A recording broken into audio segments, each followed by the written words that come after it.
Bismillah. Wassalatu wassalamu ala Rasulillah Sayyidina Muhammadin wa ala alihi wa sahbihi wa mawalahu ala sahabati wa tabi'in wa man tabi'ahum bi ihsani ila yaumiddin. Bersyukur kepada Allah, hari ini kita dipertemukan dalam keadaan sehat walafiat. Bersama saya, Ibu Heni Al-Husnawati, pengampu mata pelajaran Al-Quran Hadis.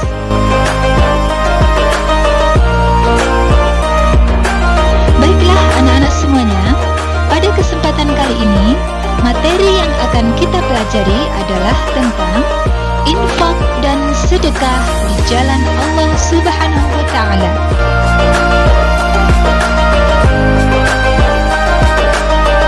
Sebelumnya, marilah kita terlebih dahulu mengetahui kompetensi dasar apa saja dan tujuan pembelajarannya yang harus anak-anak capai dalam pembelajaran kali ini.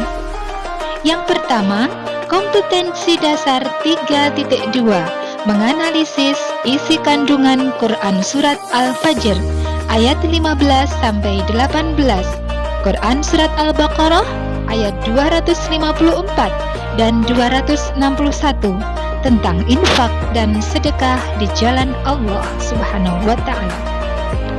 Kompetensi dasar yang kedua, 4.2.2, menyimpulkan keterkaitan kandungan Quran Surat Al-Fajr ayat 15 sampai 18, Quran Surat Al-Baqarah ayat 254 dan 261 dengan fenomena sosial tentang infak dan sedekah, dan menyajikannya dalam bentuk lisan dan tulisan.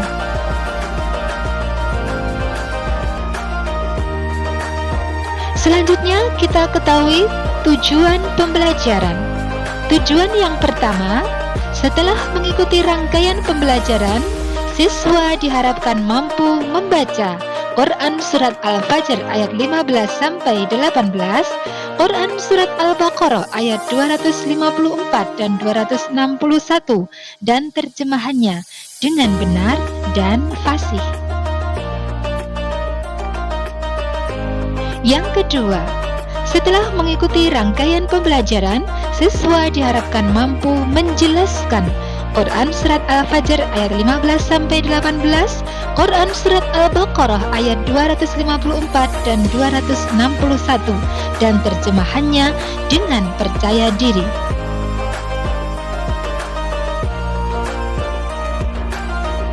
Yang ketiga, setelah mengikuti rangkaian pembelajaran, siswa diharapkan mampu menganalisis isi kandungan Quran Surat Al-Fajr ayat 15 sampai 18, Quran Surat Al-Baqarah ayat 254 dan 261 secara mandiri.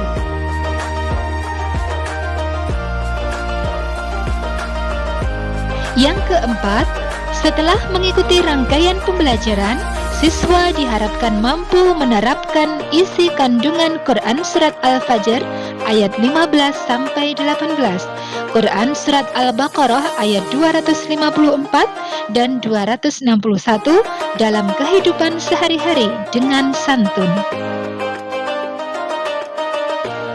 Yang kelima, setelah mengikuti rangkaian pembelajaran, siswa diharapkan mampu mendemonstrasikan hafalan Quran Surat Al-Fajr ayat 15 sampai 18, Quran Surat Al-Baqarah ayat 254 dan 261 dengan baik dan lancar.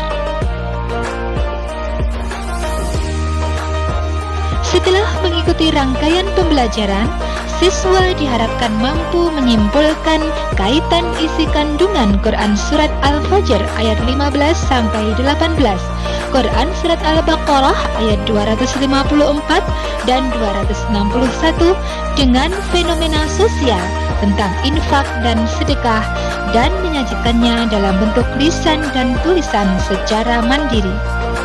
Nah, itulah tadi keenam tujuan pembelajaran dari materi ini. Selanjutnya, silahkan menyimak dan memperhatikan paparan materi berikut.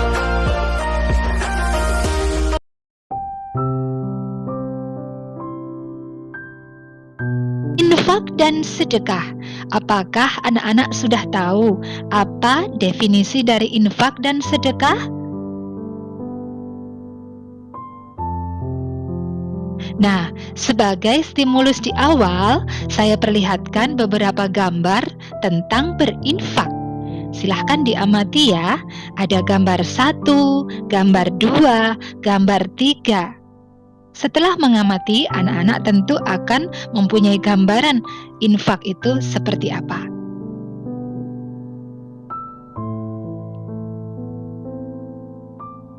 Pengertian infak berasal dari kata anfaqa yunfiqu infaqon, yang artinya membelanjakan atau membiayai yang berkaitan dengan perintah-perintah Allah. Sedangkan pengertian infak dalam Kamus Besar Bahasa Indonesia atau KBBI, infak adalah pemberian atau sumbangan, harta, dan sebagainya selain zakat wajib untuk kebaikan. Kemudian pengertian infak secara istilah atau terminologi, infak adalah mengeluarkan atau memberikan sebagian dari harta atau pendapatan untuk suatu kepentingan yang diperintahkan dalam ajaran Islam. Infak berbeda dengan zakat. Infak tidak mengenal nisab atau jumlah yang ditentukan secara hukum. Akan tetapi, infak sesuai dengan kemampuan masing-masing orang.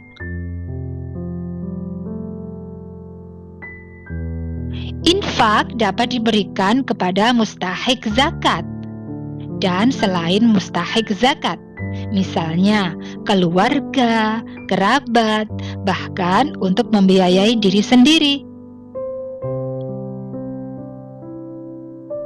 Nah, kita beralih pada sedekah. Apa itu sedekah? Pengertian sedekah lebih luas lagi, yaitu meliputi harta dan jasa, bahkan senyum pun sebagai sedekah. Kemudian membuang ranting atau duri dari jalan pun juga disebut sedekah.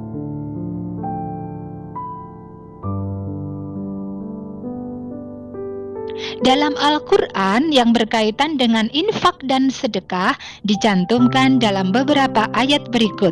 Yang pertama, Quran Surat Al-Fajr ayat 15-18. Yang kedua, Quran Surat Al-Baqarah ayat 254. Yang ketiga, Quran Surat Al-Baqarah ayat 261.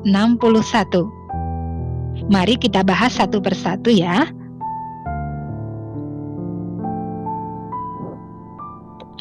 Yang pertama, Quran Surat Al-Fajr ayat 15-18. A'udzu billahi minasy syaithanir rajim. Bismillahirrahmanirrahim.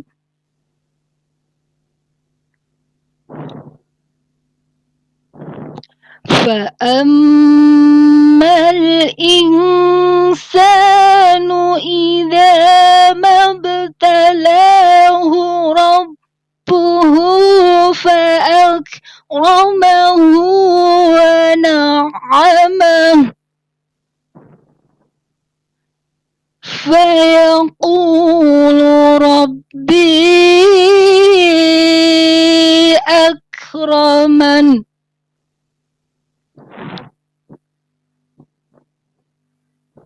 Wa amma idza mabtalahu faqadara alayhi rizqahu fayaqulu rabbi ahanan.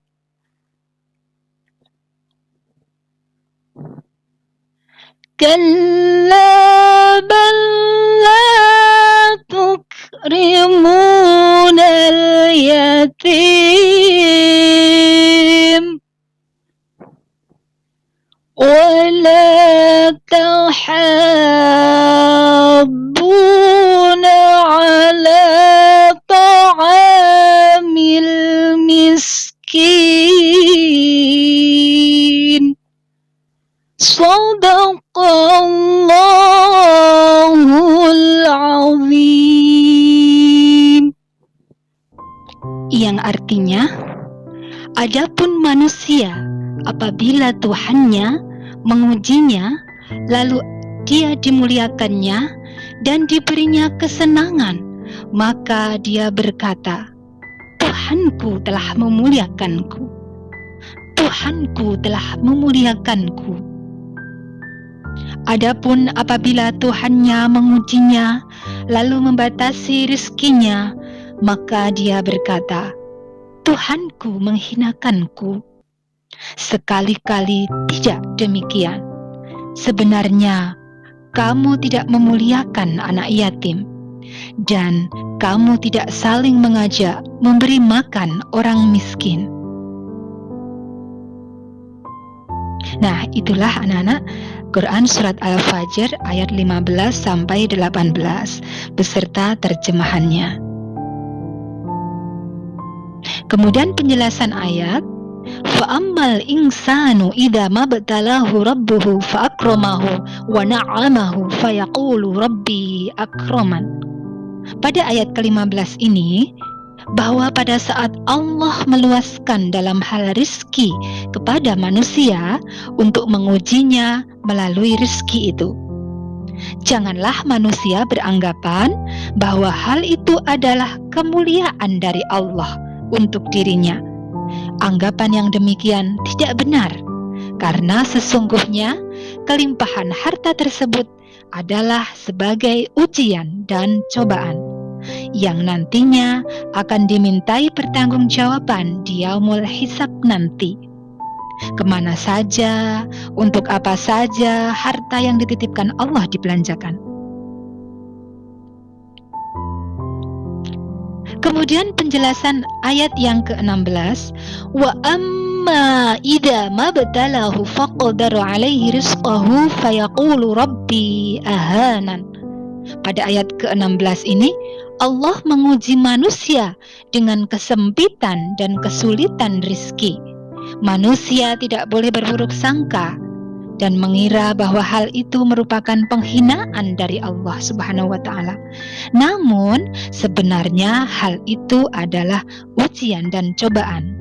Jadi sama ketika Allah memberikan limpahan rizki yang besar, yang banyak, dan juga ketika Allah memberikan kesempitan rizki, kesulitan rizki kepada kita, maka keduanya itu sebenarnya sama, yaitu ujian dan cobaan. Dan bagi orang-orang yang beriman, maka akan menyikapi kedua kondisi tersebut dengan bijak.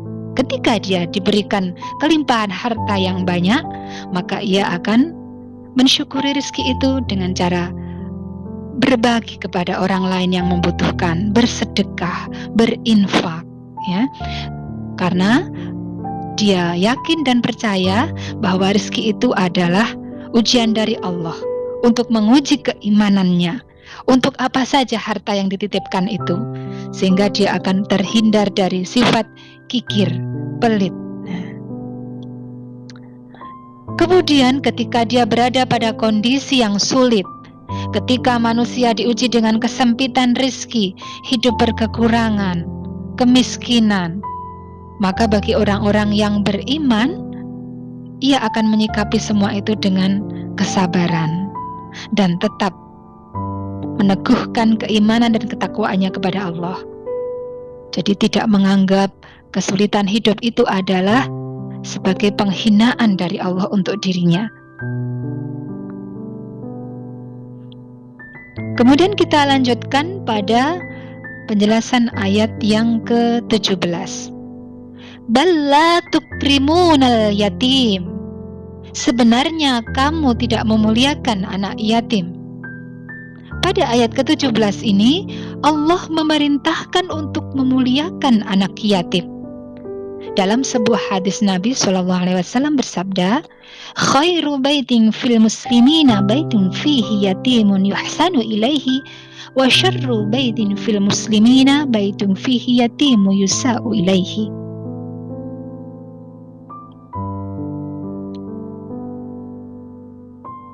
Yang artinya, sebaik-baik rumah orang Islam adalah rumah yang di dalamnya ada anak yatim dan diasuh dengan baik. Dan seburuk-buruk rumah orang Islam adalah rumah yang di dalamnya ada anak yatim yang diperlakukan dengan jahat. Hadis riwayat Ibnu Majah dari Abu Hurairah. Nah, dari hadis Nabi ini kita menjadi lebih paham lagi bahwa di dalam rumah orang Islam yang baik atau sebaik-baik rumahnya orang Islam adalah yang di dalamnya ada anak yatim dan anak yatim tersebut diasuh dengan baik. Jadi tidak disia-siakan. Dan seburuk-buruk rumah orang Islam adalah rumah yang di dalamnya ada anak yatim yang diperlakukan dengan jahat, dengan tidak baik, disia-siakan. Nah, sudah bisa difahami sampai sini ya anak-anak semuanya? Baik. Kita lanjutkan penjelasan Quran Surat Al-Fajr ayat 18.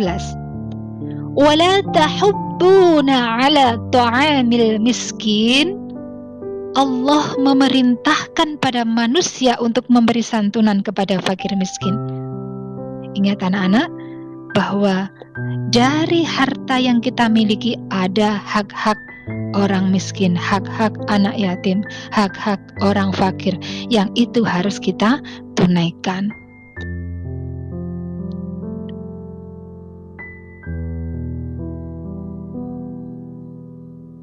Kemudian kita membahas pada surat yang berikutnya, yaitu Quran Surat Al-Baqarah ayat 254.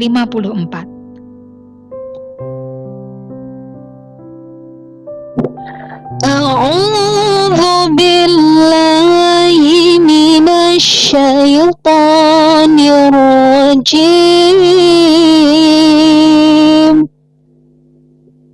Bismillahirrahmanirrahim. Ya ayyuhalladzina amanu anfiqu mimma razaqnakum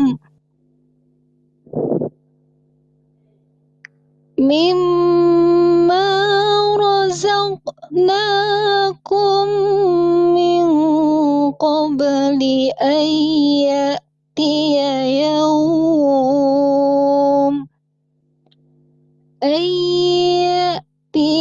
yawmul la bay'un fihi wala khullatu wala syafa'ah wal kafiruna humudz zalimun. Shadaqallahul azim.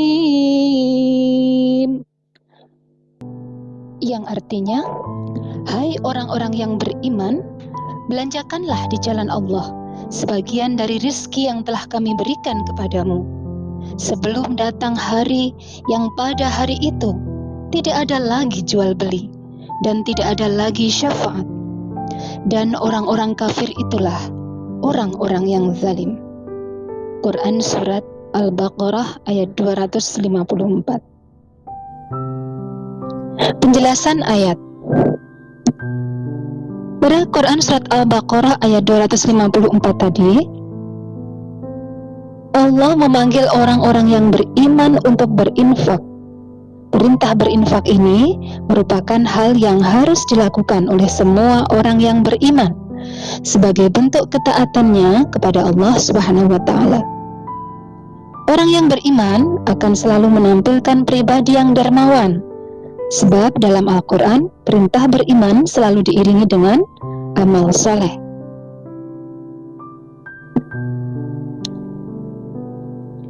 Berikutnya penjelasan dari kata anfiqu mimma razaqnakum. Ungkapan ayat tersebut merupakan bentuk perintah untuk menginfakkan sebagian rizki yang telah Allah karuniakan kepada kita. Kemudian pada ayat min qabli ayyatiya yaumul la bay'un fihi wala khullatu wala syafa'ah, ungkapan ayat tersebut merupakan bentuk perintah untuk menginfakkan sebagian rezeki yang telah dikaruniakan Allah Subhanahu wa taala kepada kita. Wala syafa'ah. Kata wala syafa'ah dalam surat Al-Baqarah ayat 254 mempertegas bahwa hari kiamat tidak ada yang bisa memberi syafaat kecuali yang mendapatkan izin Allah.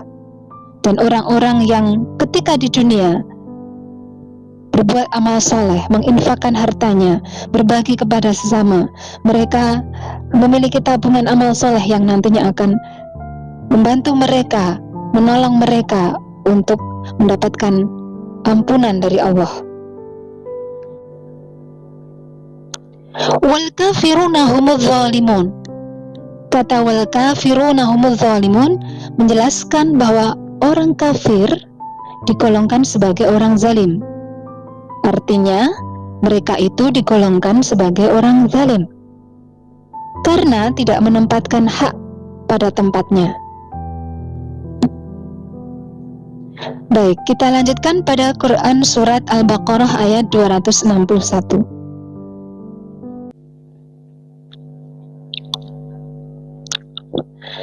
A'udzu billahi minasy syaithanir rajim.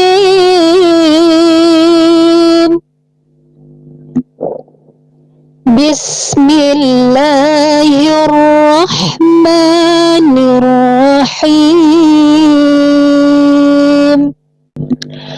Mathalul ladzina yunfiquna amwalahum fi sabilillah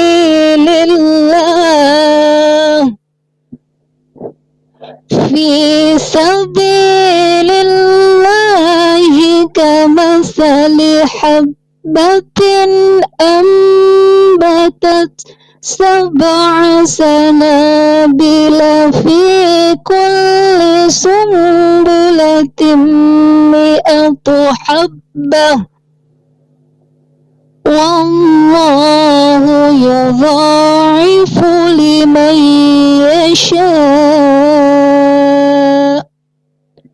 Shadaqallahul azim. Yang artinya, perumpamaan nafkah yang dikeluarkan oleh orang-orang yang menafkahkan hartanya di jalan Allah adalah serupa dengan sebutir benih yang menumbuhkan 7 bulir.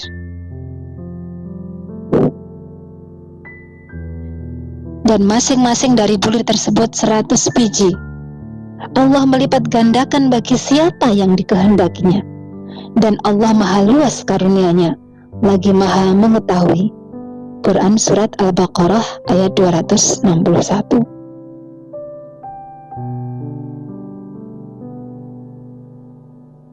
Penjelasan ayat. Asbabun nuzul surat Al-Baqarah ayat 261 berkaitan dengan kedermawanan sahabat Nabi Muhammad SAW, yaitu Utsman bin Affan radhiyallahu an dan Abdurrahman bin Auf radhiyallahu an.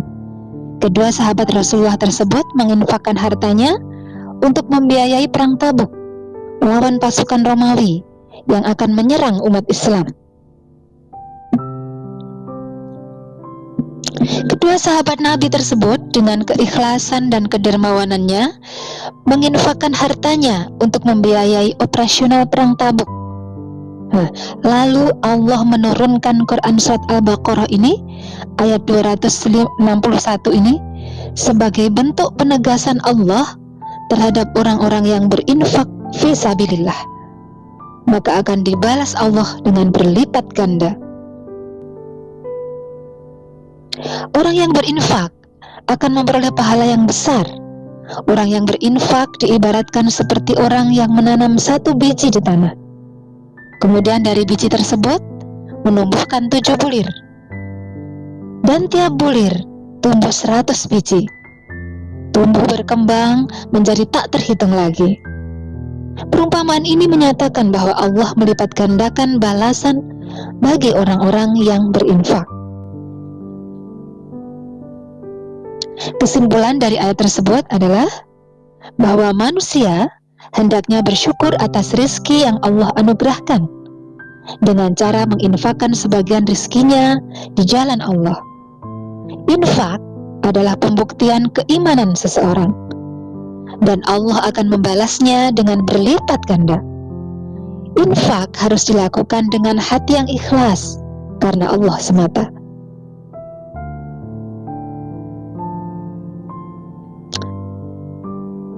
Demikianlah materi yang bisa saya sampaikan hari ini. Semoga anak-anak bisa memahami dan mengaplikasikannya dalam kehidupan sehari-hari. Terima kasih atas segala perhatian dan mohon maaf atas kekurangan yang ada. Wallahul muwaffiq ila aqwamit thoriq. Wassalamualaikum warahmatullahi wabarakatuh.